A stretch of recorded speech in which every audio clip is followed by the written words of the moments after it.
नमो वरिहन्ताणं नमो सिद्धाणं नमो आयरीयाणं नमो वज्झायाणं नमो लोय सव्यसाहूनम् एष सुरासुरमनुषन् वन्दितं धोदघायिकममलं प्रणमामि वड्डमाणं तित्थं धम्मस्य कर्तारम्। प्रवचन सारजी ग्रंथाधिराज मोहक्षय के उपाय की चर्चा चल रही थी, जिसमें मोह के 3 भेद बताए, मोह, राग और द्वेष। तो इनके कारण जीव विविध प्रकार के बंधनों को प्राप्त होता है, इसलिए इनका नाश करना चाहिए। अनंत भगवान ने जिस विधि से इनको नष्ट किया, उसी विधि से वही विधि सबको बताई कि इनका कैसे नाश होना चाहिए। फिर इस मोह नाश का उपायांतर 86वीं गाथा में बताया कि जिन शास्त्रों से जो तत्वार्थ को जानते हैं, उनका नियम से मोह नाश को प्राप्त होता है। इसलिए सम्यक प्रकार से शास्त्रों का स्वाध्याय करना चाहिए। फिर 87 नंबर की गाथा में 87 नंबर की गाथा में बताया कि द्रव्य, गुण और पर्याय, इन सबकी अर्थ संज्ञा है और उन गुण पर्यायों का आत्मा द्रव्य है, ऐसा उपदेश दिया गया है। मैंने चर्चा थोड़ी सी प्रारंभ की द्रव्य गुण पर्याय की। देखो, अर्थ का मतलब एक प्रयोजन भी होता है, ठीक है। अर्थ का मतलब पदार्थ भी होता है, अर्थ का मतलब अर्थ यानी मीनिंग भी होता है, अर्थ का मतलब प्रयोजन भी होता है, ठीक है। तो यहाँ जो अर्थ शब्द का अर्थ किया, वो इस सेंस में किया। देखो, फुटनोट में लिखा था ना, तो री धातु में से अर्थ शब्द बना है, जिसका अर्थ होता है पाना, प्राप्त करना, पहुँच जाना। अर्थ माने जो पाए। तो द्रव्य पाता है कि हाँ, गुण पर्यायों को पाता है। उसी प्रकार गुण पर्याय भी द्रव्य को पाते हैं, इसलिए द्रव्य भी अर्थ है, गुण भी अर्थ है, पर्याय भी अर्थ है। फिर उदाहरण दिया आपको कुंडल का, सोने का, पीलेपन का। आप ये बताओ, सोना, पीलापन और कुंडल, इसमें द्रव्य किसको बताया? गुण के स्थान पर कौन है और पर्याय के स्थान पर कौन है? बताओ, सोना किसके स्थान पर है? कुंडल और पीलापन गुण के स्थान पर। लेकिन ये उदाहरण है सिर्फ, ठीक है। उस उदाहरण से सिद्ध किया, जैसे पीलापन तो सदैव रहता है, ठीक है, उस सोने के साथ, ठीक है, चाहे वो कुंडल हो, चाहे कड़ा हो, चाहे पजेब हो। लेकिन कुंडल, कड़ा आदि क्रम क्रम से उत्पन्न होते हैं। तो जो पर्याय हैं वो क्रमशः होती है। गुण सदाकाल रहते हैं और गुणों के समुदाय को द्रव्य कहते हैं। गुण पर्याय के समुदाय को भी द्रव्य कहा। और फिर ये कहा कि गुण पर्याय द्रव्य से पृथक नहीं है, वास्तव में तो एक अभेद वस्तु है। द्रव्य का क्षेत्र, गुण का क्षेत्र, पर्याय का क्षेत्र अलग अलग है कि एक है? हैं? एक है, उसी में वही द्रव्य है, वही गुण है, वही पर्याय है। लेकिन फिर भी सर्वथा वही नहीं है। अगर सर्वथा वही होता तो फिर ये 3 नहीं आते। तो इनके बीच में कोई अभाव बताया था हमने द्रव्य गुण पर्याय में। परस्पर कौन सा अभाव है? वैसे अभाव कितने प्रकार के होते हैं? हाँ, एक तुच्छा भाव भी होता है। तुच्छा भाव ये नहीं होता। ये दर्शन शास्त्रों में इसकी चर्चा हुई कि कई लोग तुच्छा भाव का मतलब माने वो चीज़ है ही नहीं जगत में, वो हो गया तुच्छा भाव। तुच्छ माने शून्य। जैसे हम ये कहते हैं घट है कि नहीं, कि घट है भी और नहीं भी है, ठीक है। अब घट घटपने तो है, लेकिन घट का पट में अभाव है।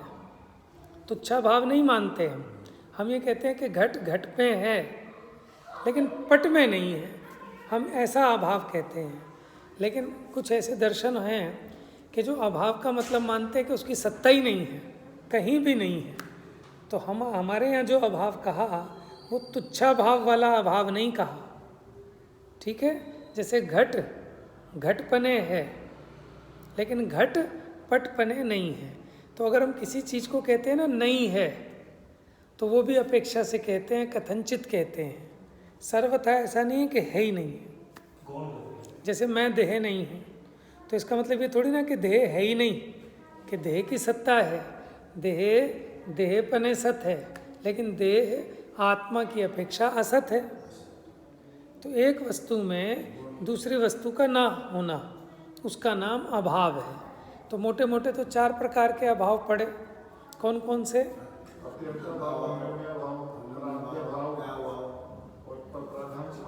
कहाँ पढ़ा आपने? हाँ, हमने तो कभी चर्चा नहीं की इसकी। अच्छा, की है।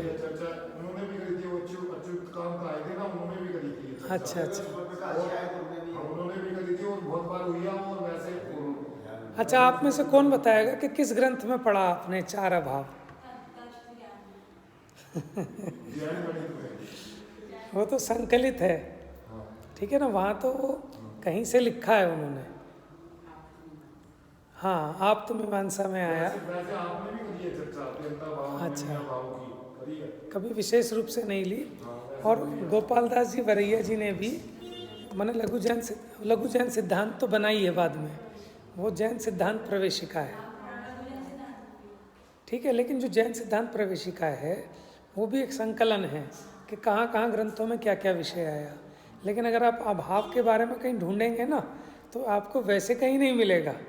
वो जो आप्त मीमांसा है, जिसमें आप्त की स्तुति की है एक तरह से, तो वहाँ उन्होंने वो स्तुति के छंदों में डाला कि प्राग भाव प्रध्वंसा भाव, और वहाँ भी इस तरह नहीं तो वस्तु अनित्य ठहरेगी, वस्तु नित्य ठहरेगी, ठीक है।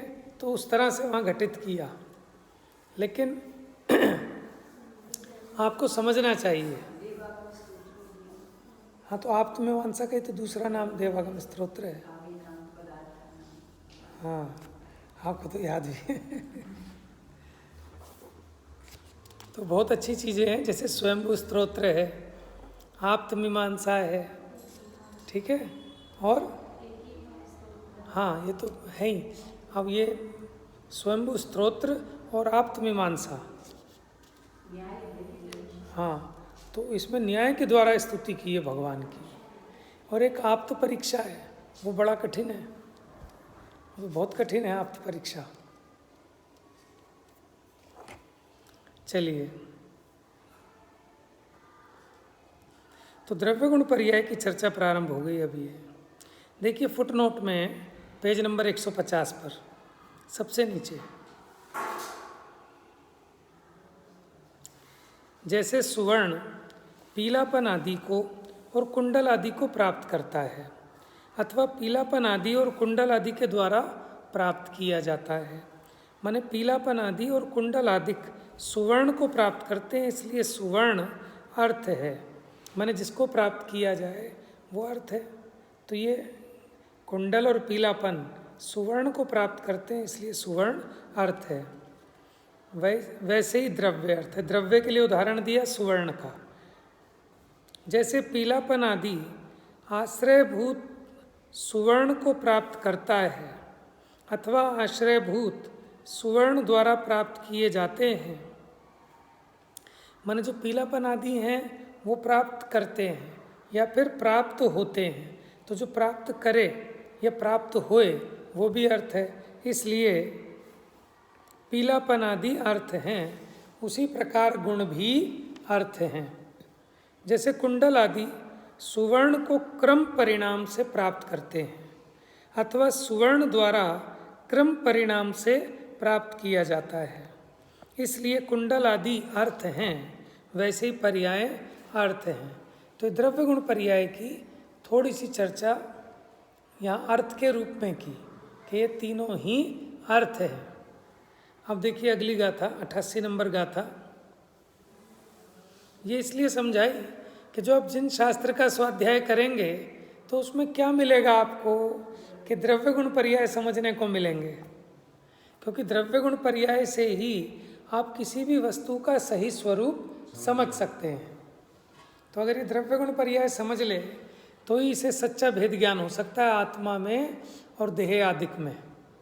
लेकिन उनके द्रव्य गुण पर्याय नहीं समझता। टोडरमल जी ने लिखा ना कि एक तत्व का अंश दूसरे में ना मिलाए, ठीक है, तब कहा जाएगा कि इसको सच्चा भेद विज्ञान हुआ जीव अजीव का। तो मोटा मोटा तो जानता है, शास्त्र में जैसा कहा वैसा कह भी लेता है, पढ़ भी लेता है, लेकिन अनुभव नहीं कर पाता है ऐसा। और जीव का अंश अजीव में नहीं मिलाना, अजीव का अंश जीव में नहीं मिलाना, ऐसा उसको श्रद्धान नहीं होता। क्यों नहीं होता? क्योंकि ऐसा सम्यक ज्ञान भी नहीं होता, क्योंकि जैसा जानता है उसके अनुरूप श्रद्धान होता है, ठीक है। इसलिए आचार्यों ने द्रव्य गुण पर्याय पे जोर दिया कि द्रव्य गुण पर्याय को समझोगे तो आपको वस्तु का सर्वस्व समझ में आएगा, ठीक है, तभी भेद ज्ञान पुष्ट होगा। अब उसका अंश उसमें, उसका अंश उसमें इसलिए मिलाता है कि ये नहीं जानता कि पुद्गल की पर्याय है, पुद्गल की पर्याय को जीव की पर्याय मानता है। जीव का जो ज्ञान प्रकट हुआ उसे क्या मानता है कि आँख से जाना, तो है तो अपना अंश ज्ञान, लेकिन ज्ञान की उत्पत्ति, ज्ञान का साधन इन इंद्रियों को मानता है। तो एक तत्व का अंश दूसरे तत्व में मिला देता है, क्योंकि उसको सम्यक परिज्ञान नहीं है उसका, तो फिर श्रद्धान भी उसका वैसा रहता है। तो वहाँ से मोह बुद्धि नहीं छूटती, ठीक है। अपना अंश पर में नहीं मिलाना, मिला नहीं सकता बुद्धि में, और पर का अंश अपने में नहीं मिलाना। अच्छा, हाँ, उसमें तो द्रव्य गुण पर्याय किसी भी वस्तु, किसी भी आदमी के बारे में पूरा विचार कर लेगा कि ये ऐसा है, इसके ये माल है, इसकी ये पर्याय है, इसे वो सब है, वहाँ तो पूरा लगा लेता है। और अच्छे बुरे का भी देख लेता है, वहाँ अनेकांत भी लगा लेता है कि जो मेरी पार्टी है ना, है तो घटिया आदमी लेकिन बहुत बढ़िया पार्टी है। मानो कोई माल लेने आती हो आपसे पार्टी, तो आप कहते भैया बहुत अच्छी पार्टी है हमारी, टूटनी नहीं चाहिए।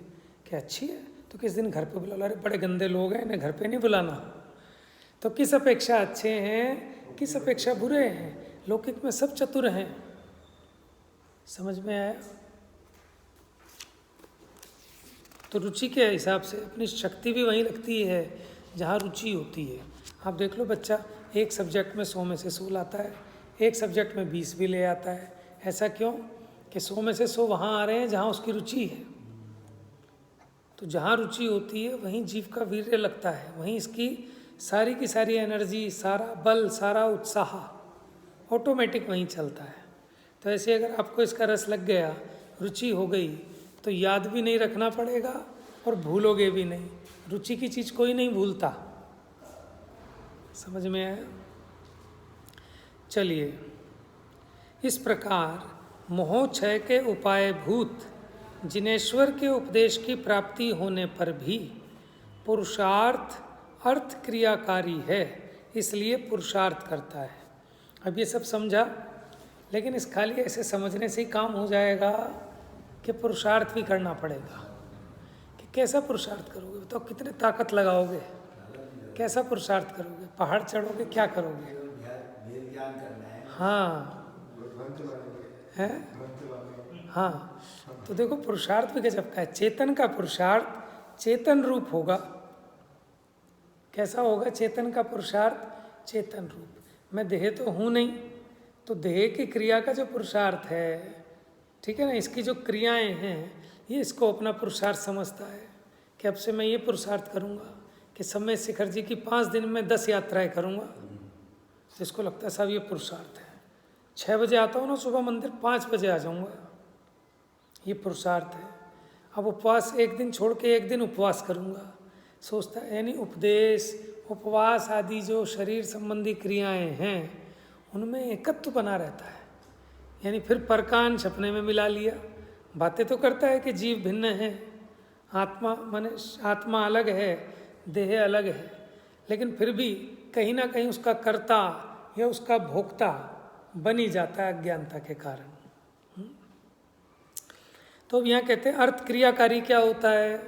अर्थ का एक अर्थ बताया था प्रयोजन, ठीक है। अर्थ का मतलब प्रयोजन भी होता है। तो यहाँ अर्थ क्रिया मतलब प्रयोजन भूत क्रिया करने वाला है। कौन? पुरुषार्थ। क्या आपका प्रयोजन क्या है बताओ?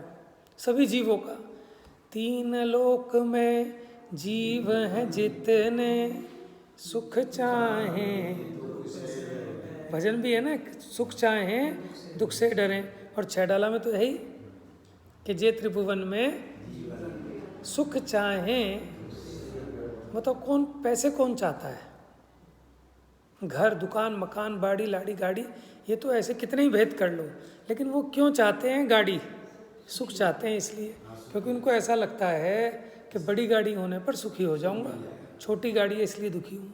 जिस पर गाड़ी नहीं है वो सोचता है चाहे छोटी गाड़ी मिल जाए सुखी हो जाऊंगा, या बारिश में बच जाऊंगा।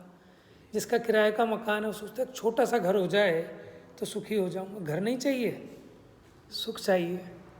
अब वो उसने अपनी बुद्धि से सोच लिया कि ऐसा लगता है कि ये लोग सुखी हैं और हमारे पास नहीं है ना शायद, इसीलिए मैं दुखी हूँ। तो ये वो क्या होता है, एरर एंड ट्रायल मेथड चलता रहता है इसका, लेकिन उसके बाद भी सुधरता नहीं है, बस विषय पलटता रहता है कि दिल्ली में रहता हूँ ना इसलिए मज़ा नहीं आ रहा, हमारी कोठी मुंबई में हो तो मज़ा आ जाएगा शायद। तो फिर उसके लिए पूरी ज़िंदगी झोंक देता है, हो नहीं हो वो तो उदय प्रमाण है, लेकिन इसको एक इच्छा जग गई तो दुख का प्रारंभ हो गया ना। तो कहते हैं इस प्रकार मोह क्षय के उपाय भूत जिनेश्वर के उपदेश की प्राप्ति होने पर भी, क्या था जिनेश्वर का उपदेश कि सात तत्व का माने वस्तु के स्वरूप का, उसके द्रव्य गुण पर्याय का जो उपदेश मिला, उपदेश की प्राप्ति होने पर भी पुरुषार्थ अर्थ क्रियाकारी है, इसलिए पुरुषार्थ करता है। देखिएगा था, जो मोह राग दोषे निहवधि उवलभ जौणहमुवदेशम निहवधि। अच्छा मैंने वैसे पढ़ाना बंद कर दिया, मुझे लगा कि आप लोग भी अब फटाफट सीख गए हैं पढ़ना। जो मोह राग दोषे, देखो उधर, निह नदी उवलभ जौण मुवदेशम, जो मोह राग दोषे निह नदी उवलभ जौण मुवदेशम,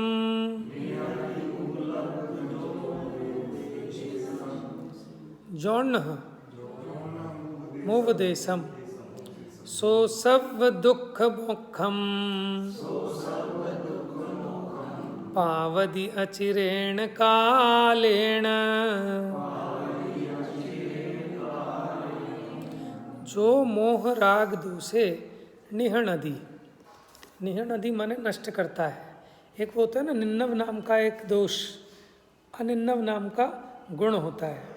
निन्नव मैंने होता है छुपाना, मेटना, गुरु का नाम मेट देना, कि सीखा तो फला गुरु से, लेकिन तीव्र कसाय के कारण गुरु का नाम नहीं कहना। अरे साहब हमने तो अपनी मेहनत से, बच्चे से पूछो ना बेटा तेरे को किसने सिखाया, नहीं किसी ने, मैंने अपने दिमाग से बताया है।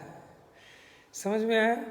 तो ऐसे ही तीव्र मान कसाय में ये जीव गुरु का नाम मेटता है।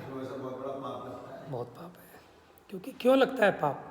वो अपना नाम करना चाह रहा है। पाप क्यों लगता है? इसके भावों में कैसी तुच्छता आ गई कि जिस गुरु से ज्ञान की प्राप्ति हुई, तेरी कसाई इतनी मान कसाई तीव्र हो गई कि तुझे प्रशंसा की ऐसी आसक्ति है कि तू गुरु का नाम भी छिपा रहा है। समझ में है? इसलिए गुरु का नाम नहीं छिपाना चाहिए। कई लोग क्या करते हैं, देखो चोरी खाली पैसे की नहीं होती, लोग दूसरों की कविताएं चुरा लेते हैं, अपने नाम से छपा लेते हैं, दूसरों की रचनाएं, सोचो उसके दिल पे क्या गुजरती होगी। माने एक कविता लिखने पर कवि को ऐसा आनंद होता है जैसे पुत्र उत्पत्ति पर होता है, ठीक है ना। पुत्र रत्न की उत्पत्ति होने पर जैसा आनंद होता है उससे भी कहीं अधिक आनंद जो रचनाकार है, जो कवि है, उसे अपनी कविता लिखने पर होता है, ठीक है। और आपने वही चुरा ली तो बताओ कैसा कलेजा फटेगा उसका, है ना पाप। और तुम्हारी कषाय की कितनी तीव्रता है, ये चोरी नहीं है। समझ में आया? तो कोशिश करनी चाहिए कि छिपाना नहीं चाहिए, स्रोत को नहीं छुपाना चाहिए।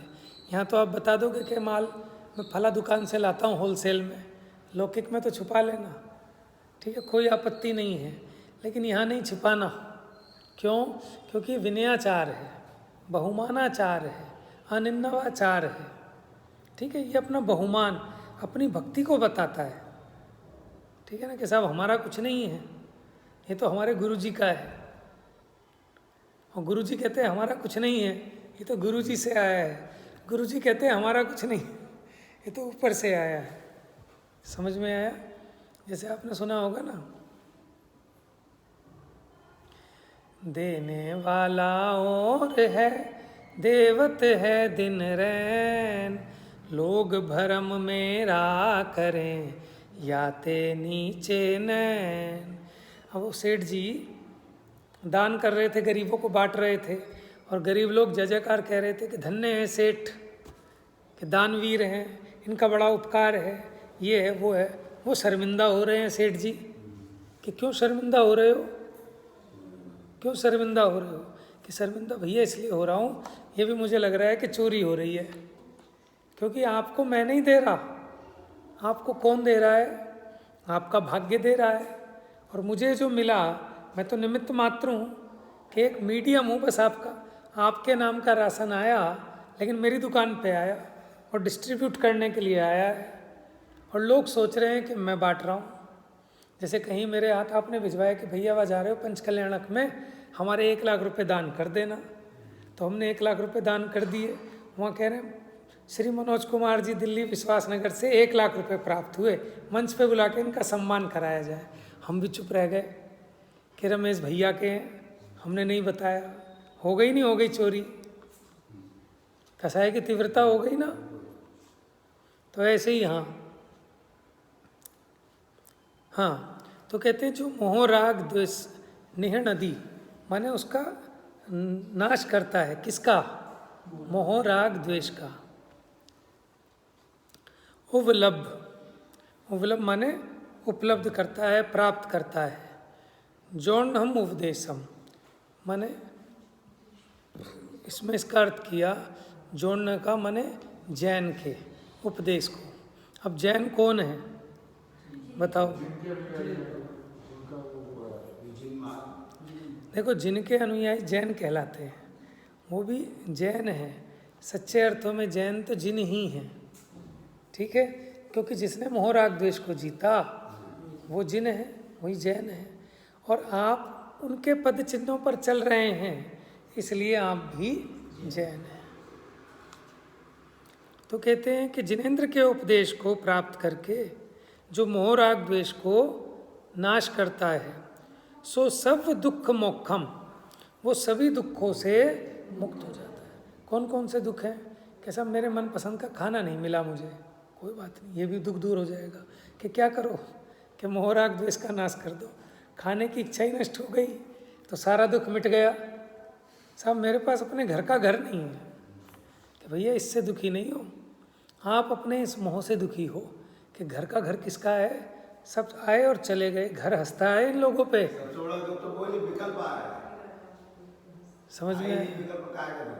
देखो एक बात और समझना, आपने जो कहा ना, इसलिए आपको थोड़ा सा और बताने के लिए भाव आ गया कि जो हम कह रहे हैं ना, सबसे बड़ा दुख विकल्प का है, लेकिन उस विकल्प में भी मिथ्या विकल्प का दुख बहुत बड़ा है।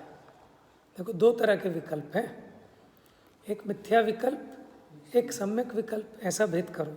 ये बात ठीक है आपकी कि विकल्प तो हर एक दुखदायक है, लेकिन उसमें भी अगर मिथ्या विकल्प हो जाए, आपको भी ये विकल्प हो जाए दीवार उधर खिसकानी है, कल 100 लोगों को बुलाऊंगा और ये थोड़ी सी दीवार उधर खिसकाऊंगा, आपका ये जो विकल्प है ये मिथ्या विकल्प है, आपको महादुखदायी है। और आपको ये विकल्प आया कि अभी इस पर सफ़ेद रंग की सफ़ेदी है ना, पीले रंग की कराऊंगा, तो ये भी एक विकल्प है। लेकिन जो पहले वाला विकल्प था कि दीवार को उधर खिसकाऊंगा, वो विकल्प बड़ा दुखदाई है। दुखदाई तो ये विकल्प भी है, क्योंकि आप पीला करोगे, दूसरा कहेगा नीला क्यों नहीं किया, पीला क्यों किया। आपके चाहने से होए ना होए, समझ में आया ना। और एक ऐसा विकल्प जो सब कुछ आपके हाथ में ही है, आप ही यहाँ मंदिर के मेन मालिक हो, आपके हाथ में ना, आप जब चाहो पीला करो, नीला करो, काला करो, लाल करो, हरा करो, आपकी मर्जी है। लेकिन फिर भी आपको विकल्प तो करना पड़ेगा ना। तत्संबंधी संकल्प विकल्प आकुलता हुए बिना, आप अपने घर के तो मालिक हो ना। आप अपने घर पे आपको कोई डिस्टर्ब तो नहीं करेगा, आप जो मर्जी पेंट कराओ, लेकिन वो भी खेद खिन्नता उत्पन्न करता है कि नहीं करता वो विकल्प। लेकिन पहले कौन सा विकल्प मिटेगा? श्रद्धा तो ये होगी कि विकल्प मात्र दुख का कारण है, लेकिन फिर भी बुद्धिपूर्वक सम्यक ज्ञान के प्रकाश में पहले मिथ्या विकल्पों का अभाव होगा। समझ में आया? पहले ऐसे विकल्प टूटेंगे कि मेरे को समाज का भला कर सकता हूँ, मैं देश का भला कर सकता हूँ, मैं इसको सुधार दूंगा, ठीक है। लेकिन ये विकल्प तो रहेगा कि मुझे किसी को नहीं सुधारना, स्वयं को सुधारना है। लेकिन ये भी विकल्प है। ये विकल्प भी जब विलय को प्राप्त होगा तो आप परम आनंद को प्राप्त होंगे। तो श्रद्धांत तो ऐसे ही रखना कि विकल्प मात्र अनर्थकारी है, लेकिन फिर भी वहाँ और विचार करना अनेकांत से कि जो मिथ्या विकल्प हैं वो पहले छूटते हैं। सम्यक विकल्प ऊपर की भूमिका तक भी रहते हैं। मुनिराज को आहार का विकल्प आया, उपदेश का विकल्प आया, ठीक है। तो विकल्प तो वो भी घातक है, लेकिन एक जो मिथ्या दृष्टि के जो विकल्प आते हैं कि दुनिया पलट दूंगा, दुनिया मुट्ठी में कर लूँगा, ये विकल्प कितने अनंतानुबंधी गर्भित हैं, कितने महान दुख के कारण हैं, ठीक है ना। तो पहले मिथ्या विकल्प जाएगा, खोटा उल्टा। जहाँ मेरे द्रव्य गुण पर्याय से बाहर की जो चीज़ है वहाँ मेरी चलनी नहीं। पड़ोसी के घर की आप चिंता करोगे कि इनके घर में झाड़ू नहीं लगी, इनके घर में जाला लग गया, इनके घर की सफाई होनी है, इनके बच्चे बिगड़ रहे हैं, इनकी बेटी की शादी लायक हो गई है। आप करोगे क्या चिंता? हाँ, मेरी बेटी शादी लायक हो गई, मेरा घर की सफाई करनी है। ये विकल्प भूमिका प्रमाण आए बिना नहीं रहेंगे। लेकिन वो आ रहे हैं तो फिर इसका अपार दुख सागर निकट है इसके। हाँ जी। तो कहते हैं जो जिनेंद्र के उपदेश को प्राप्त करके मोह राग द्वेष को हंता है, क्योंकि भैया जिनेंद्र के उपदेश पाए बिना मोह राग द्वेष नष्ट करने की विधि पता नहीं चलेगी, ठीक है। अब आपने जिनेंद्र का उपदेश प्राप्त कर लिया, लेकिन मोह राग द्वेष को दूर नहीं किया तो दुखों से मुक्त हो जाएंगे क्या? समझ में है? तो मोह राग द्वेष को नष्ट करना, मिटाना, इसी का नाम तो पुरुषार्थ है। पीछे आई थी ना गाथा, 81 नंबर की गाथा थी। क्या थी? कि जो मोह राग द्वेष का अभाव करता है वह शुद्ध आत्मा को प्राप्त करता है। क्या कहा? कि जो मोह राग द्वेष का अभाव करता है वह शुद्ध आत्मा को प्राप्त करता है। जैसे खाली बंधन के कारणों को जान लेने पर बंधन का अभाव नहीं होता, बंधन को मिटने पर, उसका छेद करने पर बंधन का अभाव होता है। उसी प्रकार मोह राग द्वेष को मिटने पर ये आत्मा सब दुखों से क्या होता है? मोक्षम। मोक्षम मतलब वो नहीं, मुक्त हो जाता है। उसी का नाम मुक्ति है। मुक्ति चाहिए कि नहीं चाहिए? लेकिन हमें डर लग जाता है। मुक्ति का मतलब हमें जैसे दुबई का वीज़ा देके भेज देंगे फ़ौरन, और वहाँ से कोई रिटर्न भी नहीं है, वहाँ कोई पूछने वाला नहीं होगा, ऐसा नहीं है मोक्ष। आपके जितने दुख हैं वो सब खत्म, आप निराकुलित हो जाओगे। उसका नाम है मुक्ति। पावदी पाता है, अचिरेण कालेन। कब तक के लिए मिलेगी भाई साहब वो मुक्ति? अचिर काल के लिए, ठीक है, जिसका कोई अंत नहीं है। नहीं, मैंने कुछ गलत बोला है। चिर का मतलब तो होता है चिरकाल। हाँ, पावदी अचिरेण कालेन। चिर मैंने तो होता है ना चिरंजीवी, कि बहुत लंबे के लिए चिर कहते हैं, चिरायु भव।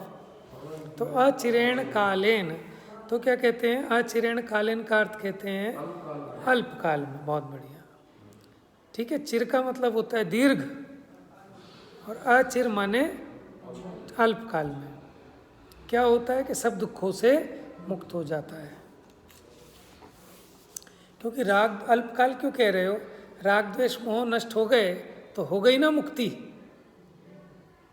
क्यों? राग द्वेष नष्ट होने के बाद भी अल्पकाल कह रहे हो, तो उसमें अपेक्षा ये भी लगा लेना कि राग द्वेष मोह का अभाव तो 10वें के अंत में हो गया, यानी 12वें गुण स्थान में राग द्वेष मोह से रहित हैं।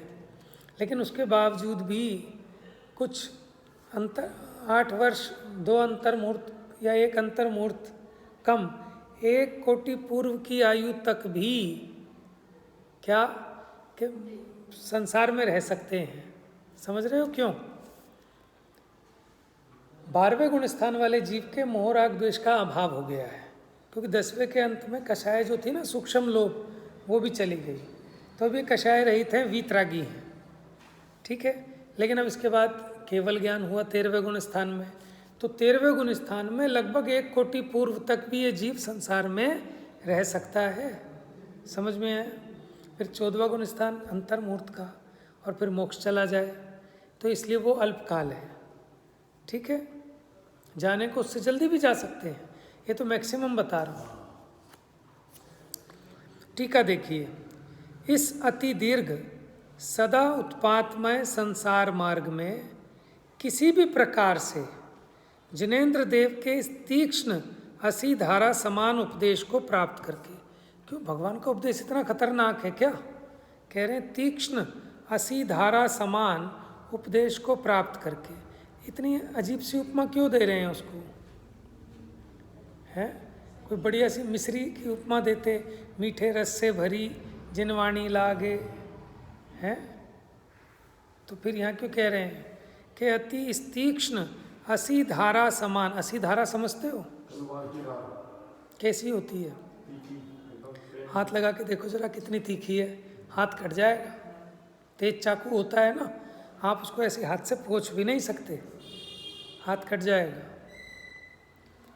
तो तीक्ष्ण असी धारा समान क्यों कह रहे हैं कि देखो भगवान का जो नय चक्र है, वहाँ इसकी उपमा दी कि नय चक्र के संचार में जो प्रबुद्ध हैं, तो वहाँ चक्र को भी, क्यों भगवान का जो नय चक्र है वो अति तीक्ष्ण पैना है कि या तो वो सारे कर्मों को काट दे, सारे दुखों को काट दे, अगर आप चलाने में निपुण हैं तो।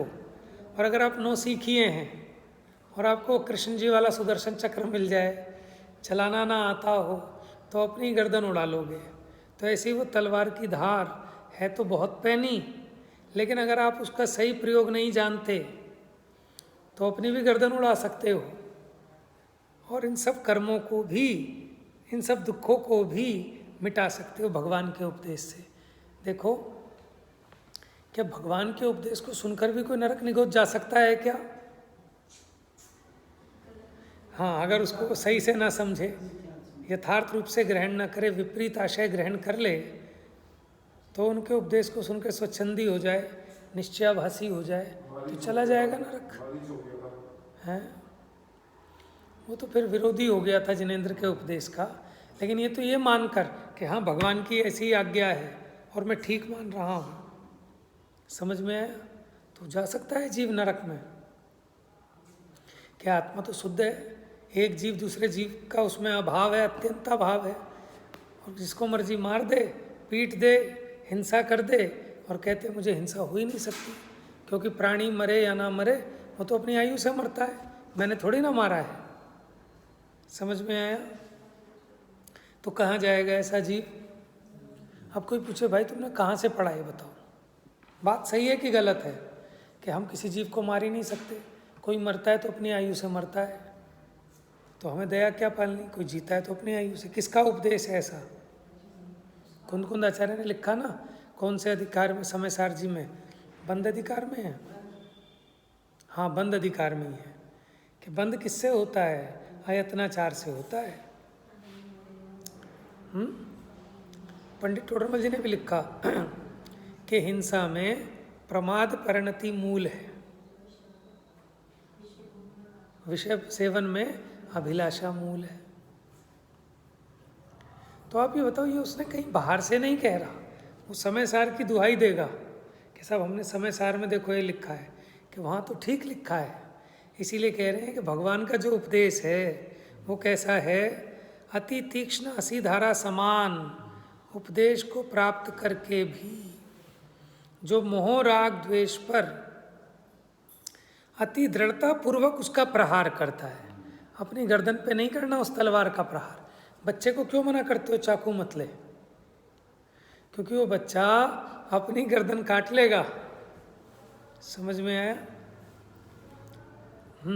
तो जो इसका प्रहार मोह राग द्वेष पर अति दृढ़ता पूर्वक उसका प्रहार करता है, वही हाथ में तलवार लिए हुए मनुष्य की भांति शीघ्र ही समस्त दुखों से परिमुक्त होता है।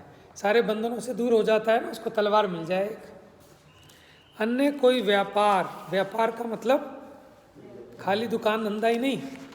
जैसे महिलाएं व्यापार करती हैं, क्या? खाना बनाने का उद्यम, प्रयत्न, कार्य, उसको भी व्यापार कहते हैं। कहा ना, जीव के ज्ञान और दर्शन के व्यापार को उपयोग कहते हैं। व्यापार माने कार्य को, क्रिया को। अन्य कोई व्यापार, प्रयत्न समस्त दुखों से परिमुक्त नहीं करता। इसके अलावा कि जिनेंद्र भगवान के उपदेश के अनुसार राग द्वेष मोह को अभाव नहीं करोगे तो और कोई दूसरा उपाय नहीं है दुखों से छूटने का। जैसे मनुष्य के हाथ में तीक्ष्ण तलवार होने पर भी वह शत्रुओं पर अत्यंत वेग से उसका प्रहार करे, तलवार तो है लेकिन उसका प्रहार ना करे, तो कैसे शत्रुओं के बंधन से मुक्त होगा? उसी प्रकार इस अनादि संसार में महाभाग्य से जिनेश्वर देव के उपदेश रूपी तीक्ष्ण तलवार को प्राप्त करके भी जो जीव मोह राग द्वेष रूपी शत्रुओं पर अति दृढ़ता पूर्वक उसका प्रहार करता है, वही सर्व दुखों से मुक्त होता है, अन्यथा। अच्छा, ये बताओ, आपकी बहुत डिमांड है, एक बार साक्षात भगवान महावीर प्रकट हो जाएं, ठीक है, और वो कहे मांगो भाई, क्या मांगते हो तुम? बहुत दिनों से सम्यक दर्शन मांग रहे हो, बताओ क्या चाहिए तुम्हें? कि बस प्रभु एक सम्यक दर्शन दे दो। कि और कुछ तो नहीं मांगोगे फिर? कि नहीं, बस सम्यक दर्शन हो गया तो छुट्टी। बात समझ में आई ना? क्यों और कुछ भी मांगोगे? क्या मांगोगे?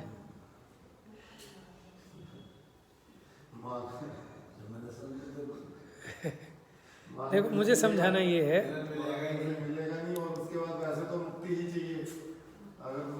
देखो मुझे कहना ये, कई लोग ऐसा मानते हैं कि बस सम्यक दर्शन हो गया अब तो काम खत्म, काम बंद। भाई साहब, सम्यक दर्शन हुआ तो काम प्रारंभ हुआ है। समझ में आया? तो जिसको ऐसा लगता है कि सम्यक दर्शन हो गया, काम पूरा हो गया, बंद हो गया, तो इसका मतलब उसको अभी सम्यक दर्शन का ही सम्यक दर्शन नहीं है, सम्यक दर्शन के विषय में ही अभी मिथ्यात्व है उसको। समझ में आया? वहाँ तो उसे सच्चा मार्ग पता चला, तो सच्चा मार्ग पता चला तो अब चलेगा ना। मार्ग पता चल गया और चले नहीं तो क्या पता चला? भाई साहब, धर्म प्रारंभ सम्यक दर्शन धर्म तभी कहलाता है, क्योंकि शुरुआत वहाँ से ही हुई है। मोक्ष महल की प्रथम सीढ़ी, समझ में आया ना? ये शिलान्यास है मुक्ति का। जब आप शिलान्यास किया था इसका आश्रम का, क्या था? यहाँ खाली था, बिल्कुल कुछ नहीं था, गड्ढे थे बस। तो शिलान्यास किया था ना, तो फिर क्या हो गया? महल खड़ा हो गया। तो ऐसे ही वहाँ जहाँ शिलान्यास है माने सम्यक दर्शन है, वहाँ चारित्र रूपी महल नहीं दिखाई देता, लेकिन अब शिलान्यास हो गया तो गारंटी से अब वो चारित्र रूपी महल का निर्माण करेगा। नहीं करे तो काहे का शिलान्यास? वही तो प्रतिज्ञा हुई उसकी। शिलान्यास में क्या होता है कि वो शिला स्थापित करके पहला पत्थर लगाते हैं कि अब से काम चालू, और मेरी प्रतिज्ञा है जब तक कि पूरा नहीं कर लूँगा चैन से नहीं बैठूंगा। तो सम्यक दर्शन क्या है? ये जीव को मोक्ष मार्ग समझ में आ गया। आहा, आनंद का मार्ग तो ये है, तो बस अब उसका काम चालू है। तो यहाँ आप बात समझ रहे हैं कि आपने जान तो लिया कि मोह राग द्वेष का अभाव होने से ही सुखी हुआ जाता है, लेकिन इतना जान लेने पे सम्यक दर्शन तो हो गया, लेकिन अगर मोह राग द्वेष को मिटाए नहीं तो फिर सुखी कैसे होगा? लेकिन ऐसा होता नहीं। जिसको यथार्थ में सम्यक दर्शन होता है उसका पुरुषार्थ उसके मिटने में लगता ही लगता है, ना लगे तो वो भी सम्यक दर्शन नहीं है। तो ऐसी तलवार को प्राप्त करके भी जो जीव मोह राग द्वेष रूपी शत्रुओं पर अति दृढ़ता पूर्वक उसका प्रहार करता है, वही सर्व दुखों से मुक्त होता है, अन्यथा नहीं। तो पुरुषार्थ की बात बता रहे हैं कि तलवार तो आ गई आपके हाथ में, इससे कुछ नहीं होना, इसका प्रहार करोगे तो बंधनों से मुक्त होंगे। आपको भगवान का उपदेश तो मिल गया कि द्रव्य गुण पर्याय इसके अलग मेरे अलग, लेकिन भैया मोह राग द्वेष छोड़ोगे तो दुख मिटेगा। इसलिए संपूर्ण आरंभ से, माने पूरी ताकत से, पूरे एड़ी चोटी के बल से, पूरी शक्ति से, पूरे प्रयत्न से मोह का क्षय करने के लिए मैं पुरुषार्थ का आश्रय ग्रहण करता हूँ। पीछे उन्होंने कमर कसी थी 80 विगाथा में कि मोह की सेना को जीतने का उपाय मैंने पा लिया, उसको जीतने के लिए मैंने कमर कस ली है। फिर 80 विगाथा में वो बताया था उपाय। यहाँ कहते हैं अब मैं पुरुषार्थ का आश्रय लेता हूँ, ठीक है, क्योंकि पुरुषार्थ के आश्रय से ही राग द्वेष मोह का पूर्णतया क्षय हो सकता है। अब इसके आगे की चर्चा कर लेंगे। जा वाणी के ज्ञान से सूझे लोकालोक, सो वाणी मस्तक